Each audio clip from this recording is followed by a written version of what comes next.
Hello दोस्तों, hi नमस्कार। Welcome to our YouTube channel Bajirao IAS Academy. Today is 13th of September and we are going to discuss about the daily Hindu newspaper analysis. So let us start with some of the important news of today. The first one is related to Nipah virus outbreak in Kerala. As you all know that even in earlier years Kerala faced this crisis, and now again Kerala is facing the outbreak of Nipah virus. When we talk about Nipah virus, certain points you should keep in note. First of all, Nipah virus is a viral disease and its infection rate is very high. And also, it can spread from animal to human and also from human to human. And also, this Nipah virus has a natural host of fruit bats. It means it will spread from the fruit bats and then to the humans as well.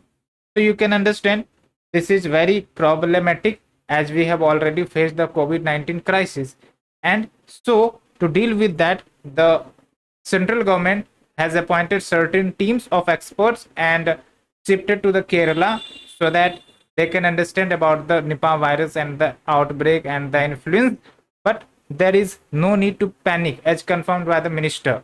Why? Because this virus was already in Kerala before, and so we have the information about this virus and its genetic pattern. So this is the point. And even what? This virus may be asymptomatic. Asymptomatic means what? कि आपका जो let's say कि infection होता है किसी व्यक्ति के अंदर, तो फिर पता नहीं चल सकेगा कि उसके अंदर हुआ या नहीं, but it can spread, but it does not mean कि it is totally asymptomatic.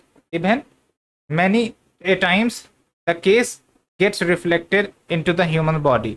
So you should understand, and you should also see the dramatic pattern of the virus. This is something the structure of the virus looks it is, and how drastic it can impact the human lives. So we have started with this discussion, but you should take care of your as well and be regularly sanitized and hand washing. This is all the precautionary measures that we should take. So now shifting our focus to our editorial discussion. दो article आज हमें discuss करने हैं, and first of all it is related to the recent Supreme Court judgment on the retrospective effect of 2014 judgement जो supreme Court ने दिए थे regarding the section 6A of the Delhi special police establishment act. इसके अंतर्गत क्या है कि जो आपका CBI है ना, उसको क्या परमिशन लेने की जरूरत रहती है टू इन्वेस्टिगेट द केस. तो इस मुद्दे पर सुप्रीम कोर्ट ने जजमेंट दिया था. We will discuss that in detail. Now second article will be related to the climate change and its impact on food security. As you all know, when we talk about in India, like the disaster which we are facing, as well as the incident of El Nino and other climatic incidents, they are impacting our food security. So we will understand how they are impacting and what we can do. And the important suggestion has been given here. We can shift our cropping pattern. That means from water intensive crop to less intensive water crop, we can shift there. So these are the certain idea that we'll discuss, but you have to attempt certain mains question which has been asked in UPSC PYQ. While the national political party in India favors centralization, the regional party are in favor of a state autonomy. Comment. आपको ये answer लिखना है. Try to inculcate the points that we discusses in the article, because that will be very important to get marks अगर आप current affairs के points add करते हैं अपने answers में. तो also you need to attempt the PYQ prelims question which has been asked. तो आपको attempt करना है.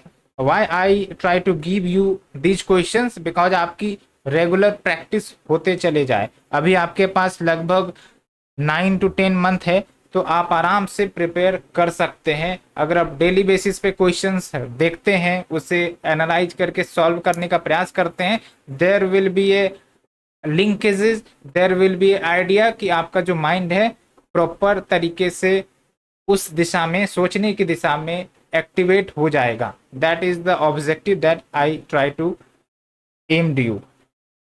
So friends, now let us start with our editorial discussion. The first one will be related to GS paper 2. So when we talk about CBI, CBI stands for Central Bureau of Investigation. And first of all, it is the premier investigating police agency in India. कोई भी अगर बड़ी घटनाएं होती है तो वहां पर आप देखते हैं कि सीबीआई को केस सौंप दिया जाता है। बहुत बार न्यूज में आपने इसे सुना होगा। तो दैट्स वाई एक इम्पॉर्टेंस ये होती है कि इसके अंदर autonomy, transparency and non interference of the executive to this body होनी जरूरी है। अदरवाइज ये अपना न्यूट्रल डिसीजन, न्यूट्रल इन्वेस्टिगेशन नहीं कर पाएगा। So, by understanding these principles, there is a need कि इनकी ऑटोनॉमी एज वेल एज इनका जो इन्वेस्टिगेशन मॉडल है उसमें रिफॉर्म हो। When we talk about the CBI basics, you should understand it functions under the Department of Personnel that comes under Ministry of Personnel and Public Grievances. And you should keep in mind कि जो CBI है it is not A statutory body, it is merely executive body. And इसको power कहां से मिलती है? Delhi special police establishment act 1946 के अंतर्गत। मतलब ये है कि जब हम स्टेटूटरी बॉडी की बात करते हैं तो ये आपका किसी ना किसी एक्ट से क्रिएट किया गया होता है। ठीक है, जैसे अगर हम बात करें सेंट्रल विजिलेंस कमीशन की, तो वो आपका स्टेटूटरी बॉडी है because it has been created by central vigilance act, that's why. But CBI किसी एक्ट के अंतर्गत क्रिएट नहीं की गई है। हालांकि CBI derives the power from the Delhi special police establishment act 1946। Now understand the case जो अभी सुप्रीम कोर्ट ने डिसीजन दिया है। तो एक इंपॉर्टेंट बात ये था कि आपको थोड़ा हिस्टोरिकल बैकग्राउंड में जाना पड़ेगा। 1997 में the landmark case of Vineet Narayan. तो इससे पहले क्या था कि जो सीबीआई है they used to work based on centre's single directive. और इस सिंगल डायरेक्टिव के अंतर्गत क्या होता था कि सेंटर का परमिशन लेना पड़ता था to investigate the case of corruption regarding the administrative officials. तो ऐसे में आप समझिए कि अगर कोई केस जो चार्ज लगा है करप्शन का, एंड इनफैक्ट अगर उसको इन्वेस्टिगेट करना है तो पहले उसे परमिशन लेनी पड़ेगी, यानी कि एग्जीक्यूटिव का इन्फ्लुएंस आपको यहां पर देखने को मिलेगा। तो हो सकता है इसके इन्वेस्टिगेशन के ट्रांसपेरेंसी में बाधा पड़े। अब पता चल जाता है ना ये कि लेट से इन्वेस्टिगेशन करने गए, अब उससे पहले परमिशन लेना पड़ेगा। तो एक प्रकार से जो भी आपके ऑथोरिटी है, ऑफिशियल्स है जिनके ऊपर चार्ज लगा है, उनको मौका मिल जाएगा कि भाई साहब जो भी सुधार करने कर लो, जो भी आपको सबूत छुपाने छुपा लो। तो ये सब चीजें हो सकती है। And also after the Vineet Narayan 1997 judgement, उसके बाद ये जो डायरेक्टिव था जो सेंट्रल गवर्नमेंट लेकर आया था जिसे पालन करना रहता था सीबीआई को, that was struck down. Why? Because Supreme Court ने कहा कि statutory investigation can not be impeded by administrative instructions. In simple sense administrative instructions interfere नहीं कर सकती in the statutory investigation of CBI. तो अब यहां पर क्या होगा कि जो सेंट्रल गवर्नमेंट है अब इस डिसीजन को, सुप्रीम कोर्ट के इस जजमेंट को नलीफाई करने के लिए एक अमेंडमेंट करेगी। किसमें अमेंडमेंट करेगी? जो आपका Delhi special police establishment act है। वाई? बिकॉज उसी से सीबीआई पावर डिराइव करता है।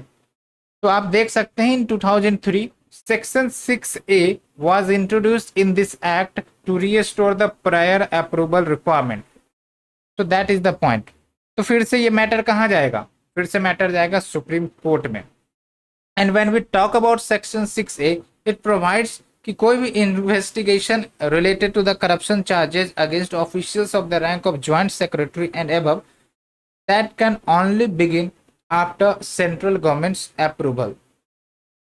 तो that is the point. But ये मैटर जब सुप्रीम कोर्ट में फिर से सुना गया तो 2014 में मैंने आपको बताया था कि एक जजमेंट आया and that judgement struck down this section as well, that is section 6A was struck down. Why? Because it violated the norm of equality कि आप ऐसा नहीं हो सकता कि इन्वेस्टिगेशन में सर्टेन अथॉरिटी या ऑफिशियल्स को आप प्रोटेक्शन देंगे एंड बाकी सबको आप जो है विदाउट प्रोटेक्शन आप इन्वेस्टिगेट करेंगे, तो ये आपका बायसनेस नहीं होनी चाहिए। तो ये सुप्रीम कोर्ट ने कहा था। अब क्या होगा इस डिसीजन के बाद? इस डिसीजन के बाद ये था कि आपका प्रेयर अप्रूवल लेने की जरूरत नहीं होती थी, लेकिन फिर से एक मैटर निकल कर आ गया कि ठीक है प्रेयर अप्रूवल लेने की जरूरत नहीं होगी, लेकिन क्या इसका रेट्रोस्पेक्टिव इफेक्ट होगा क्या?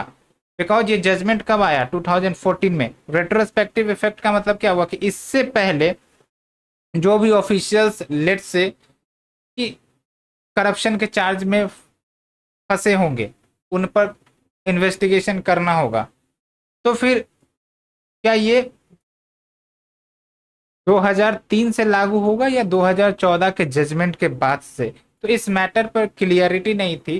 दैट्स वाई अभी जो रिसेंट जजमेंट आया वो इस मैटर पर भी क्लियरिटी कर देता है सुप्रीम कोर्ट की तरफ से कि ये जो आपका डिसीजन था 2014 का, that will have retrospective effect, यानी कि even officials which was facing corruption charges between the period of 2003 to 2014, तो इनके ऊपर भी आपका प्रेयर अप्रूवल लेने की जरूरत नहीं होगी for the CBI to start the investigation.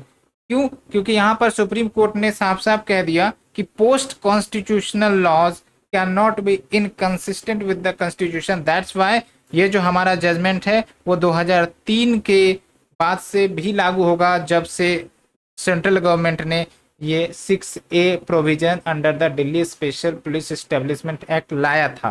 That is the basic core of the issue. Okay, so again the article says even we talked about this issue, but अभी भी कहीं ना कहीं प्रिवेंशन ऑफ करप्शन एक्ट की बात करें तो उसमें भी जो सेक्शन 17A है जिसको इंट्रोड्यूस किया गया था 2018 में, सो दैट गवर्नमेंट का प्रीवियस अप्रूवल एक मैंडेटरी रिक्वायरमेंट हो before any probe can begin, before any investigation can begin. यानी कि आप देखिए तो इस प्रिवेंशन ऑफ करप्शन एक्ट में भी आपका प्रियल अप्रूवल वाला इश्यू है। So that is not a good thing and that is something like कि एंटी करप्शन लॉज जो लाए जाते हैं उसको वो डाइल्यूट करता है as well as blocks the truth from surfacing. And वो मैंने आपको शुरू में बताया था कि एक प्रकार से जो भी ऑफिशियल्स ऐसे करप्शन चार्जेस में इन्वॉल्व होते हैं तो उनको एक प्रकार से मौका मिल जाता है, फॉर वार्निंग आप कह सकते हैं, कि वो अपने आप में जो भी सबूत है उसको हो सकता है मिटा दे, हो सकता है इंटरफेरेंस करने लगे, तो ये सब चीजें निकल कर आती हैं। दैट्स वाई प्रेयर अप्रूवल वाला जो टैग है वो नहीं होना चाहिए। But at the same time कभी कभी ये भी देखा जाता है कि जो फ्रिवलस इंक्वायरी लगा दिए जाते हैं ऑनेस्ट ऑफिसर्स के खिलाफ, तो इससे भी कहीं ना कहीं दिक्कतें आती हैं। दैट्स वाई एक प्रोविजंस ऐड किए गए थे। But we have to understand कि जो आपके ऑफिसर्स हैं जो करप्शन में इंगेज्ड होते हैं उनको प्रोटेक्शन किसी भी हाल में ना दिया जाए। एट द सेम टाइम जो आपके ऑनेस्ट ऑफिसर्स होते हैं उनकी भी प्रोटेक्शन सुनिश्चित हो।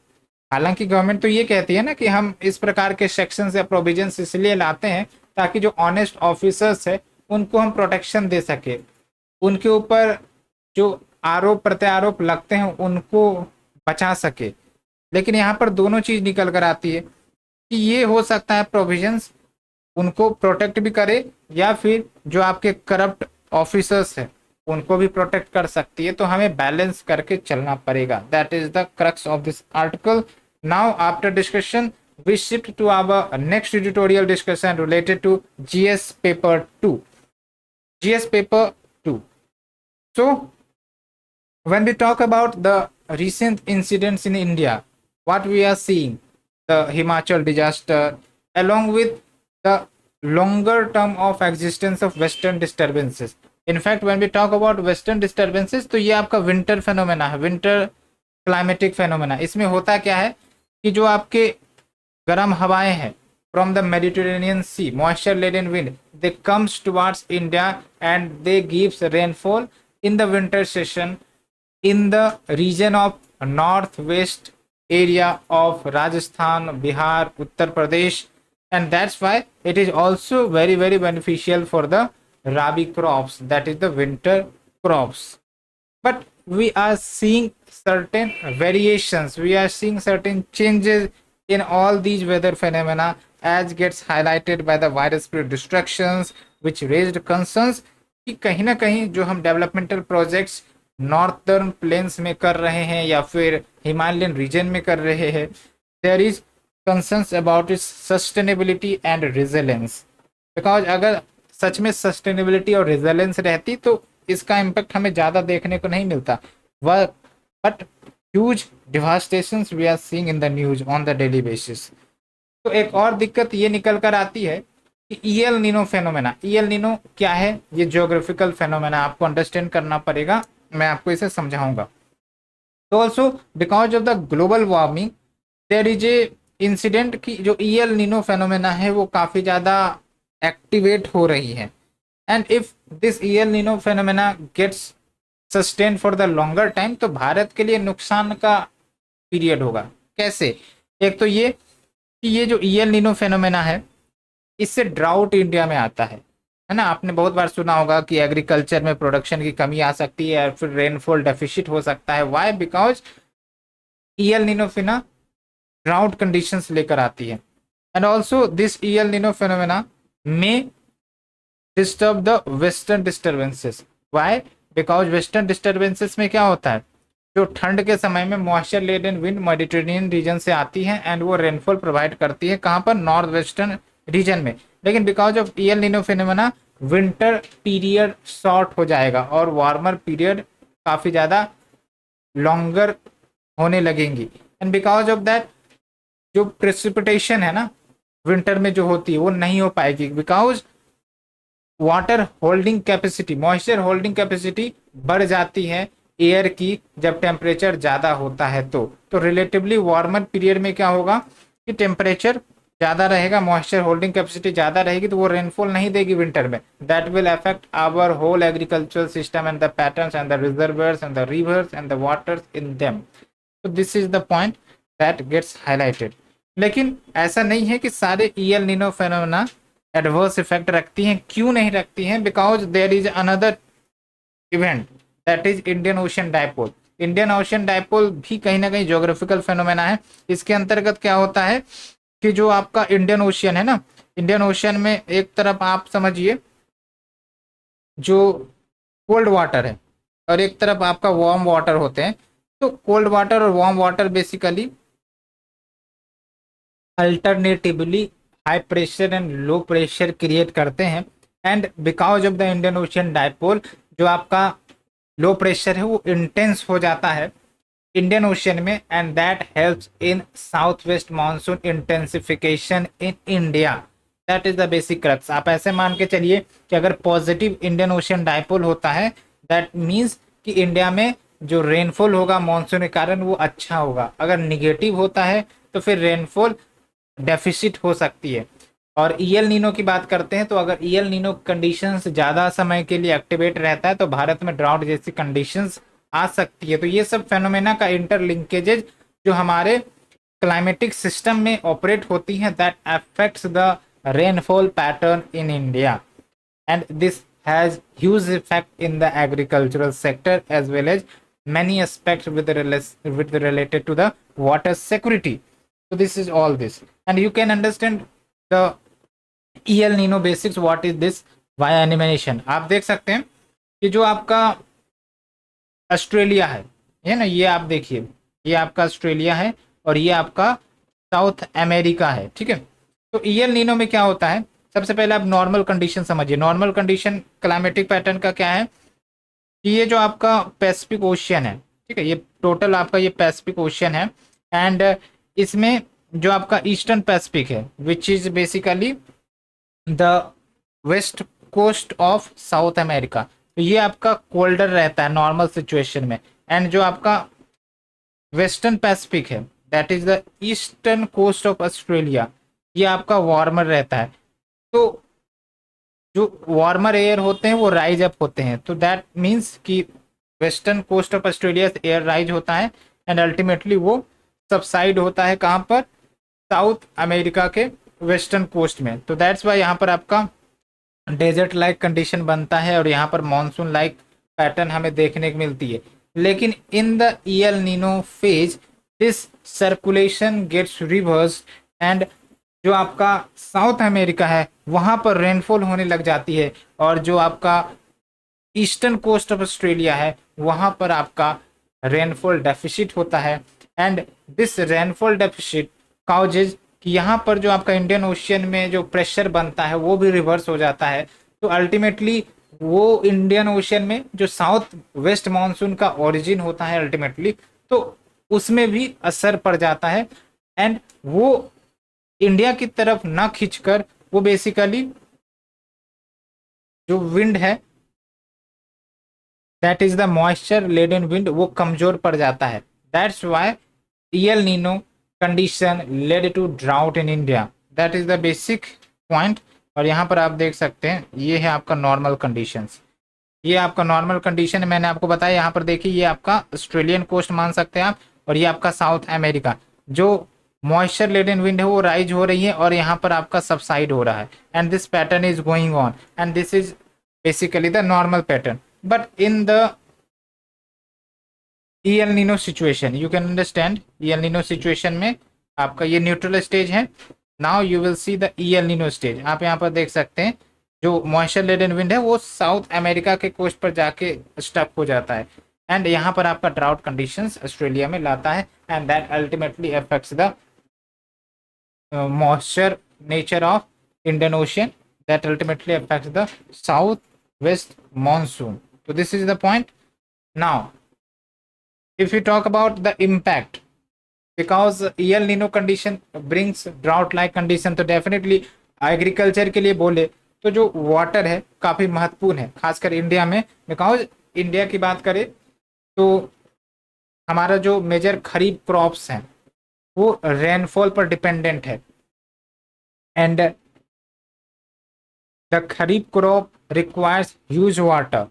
तो अब agriculture depends on two types of water, one is green water and blue water. Green water आप यहाँ पर जो रेनफॉल से वाटर होती है वो आपका ग्रीन वाटर है। ब्लू वाटर यानी कि जो रिजर्वेयर्स है, water in the rivers, lakes, reservoirs, ground water, ये आपके ब्लू वाटर हो गए।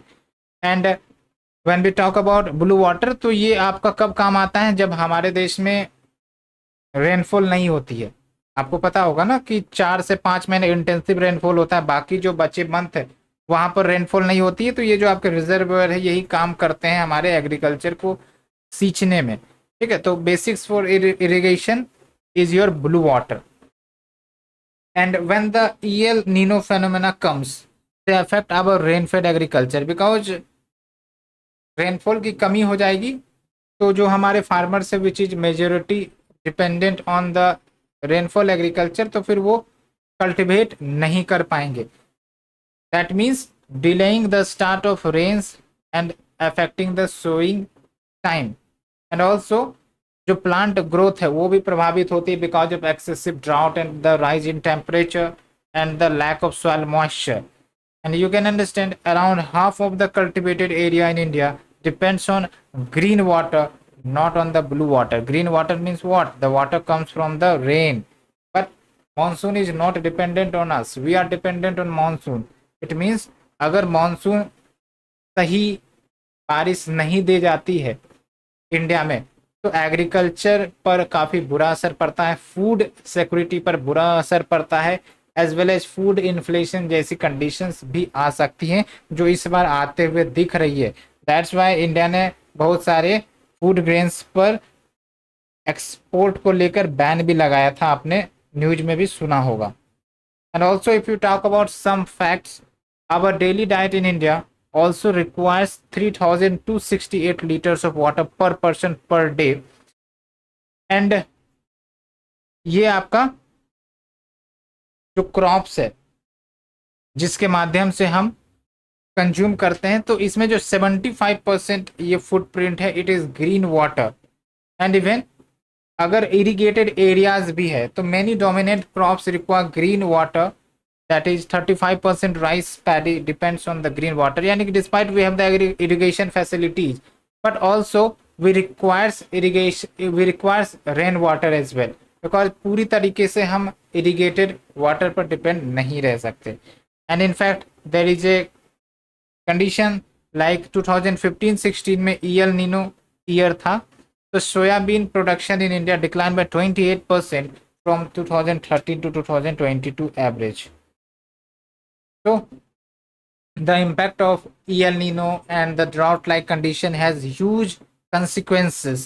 Like if you talk about central India's highland that comes the state of Madhya Pradesh, Chhattisgarh, Maharashtra, तो यहाँ पर आपका क्लाइमेट चेंज का इम्पैक्ट काफ़ी ज़्यादा देखने को मिल रहा है। They are becoming climate change hot spot, and this region is very critical for our water, food and ecological security. And if you talk about these states, तो अप्रोक्स 17 अर्बन सेंटर्स यहाँ पर इंक्लूडेड है, यानी कि urban towns, urban city आप कह सकते हैं।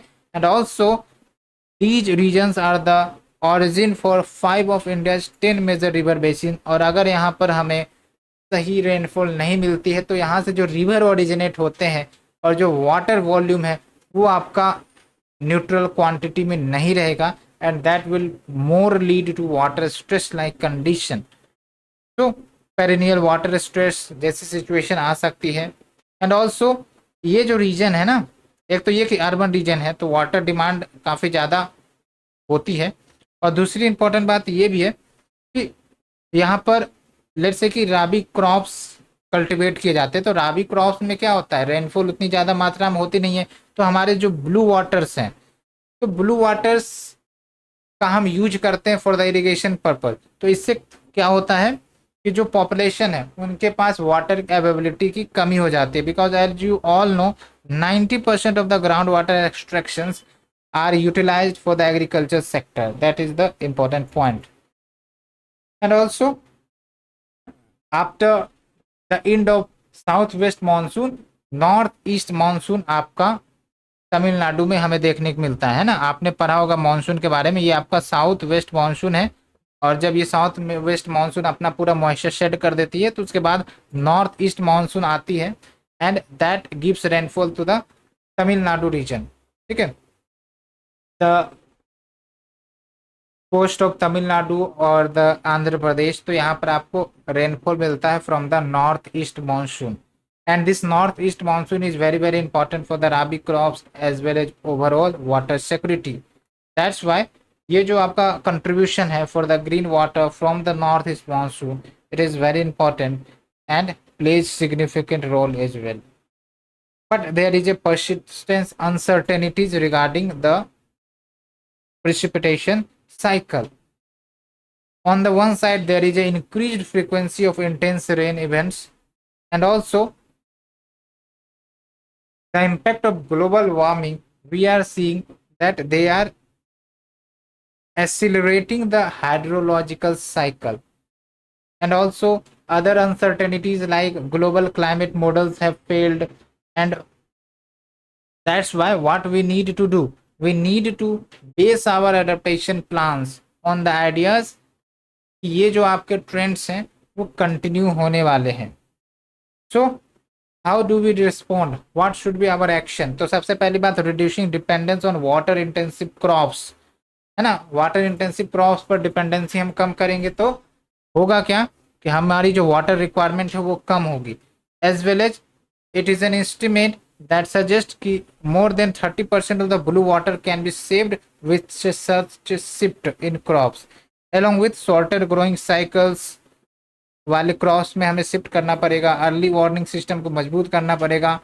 Short term and long term management of our dams and reservoirs, इस पर हमें फोकस करने की जरूरत है सो दैट हम डैम बेस्ड फ्लड डिजास्टर्स को रिड्यूस कर सके। बिकॉज इंटेंसिव रेनफॉल के कारण कभी कभी क्या होता है कि हम डैम में वाटर को एब्जॉर्ब उतनी क्वांटिटी में नहीं कर पाएंगे, तो जो एक्सेस वाटर है उसको रिलीज करना पड़ेगा and that can lead to the disaster. So we have to look for alternatives. So in conclusion, we have to lower the dependence on blue water, as well as we have to rejuvenate our rivers and sustainable water sharing between human and nature, so that हम अपने 140 crore population के needs को cater कर सके along with sustainable development, along with sustainability. So that is the article we have discussed, friends. Hope you understood all these articles. We will meet again with next lecture 3. Thank you very much for the cooperation.